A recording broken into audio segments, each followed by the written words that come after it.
সংযুক্ত আরব আমিরাতে লটারি জিতে রাতারাতি কোটিপতি হওয়ার গল্প যেন রোজকার ঘটনা হয়ে উঠছে বাংলাদেশের প্রবাসীদের জন্য। এবার সেই অভাবনীয় সাফল্যের মুখ দেখেছেন জাহাঙ্গীর আলম, একজন সাধারণ জাহাজ নির্মাণ কর্মী।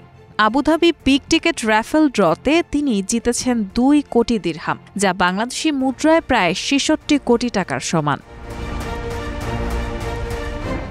দুবাইয়ের প্রবাসী জাহাঙ্গীর আলমের জীবনে এই হঠাৎ ভাগ্যের ছোঁয়া যেন সোনালি আভায় পরিণত হয়েছে। একদিন যেখানে ছিলেন জীবনযুদ্ধে অব্যাহত সংগ্রামে, সেখানে আজ তিনি সবার কাছে এক মহা উদাহরণ। জাহাজ নির্মাণ শিল্পের এই কর্মী দুবাইতে থাকেন এবং লটারির সর্বশেষ ড্রতে তিনি এই অর্থ জিতেছেন। গত সোমবার রাতে এক প্রতিবেদনে এই তথ্য জানিয়েছে সংবাদ মাধ্যম খালিজ টাইমস।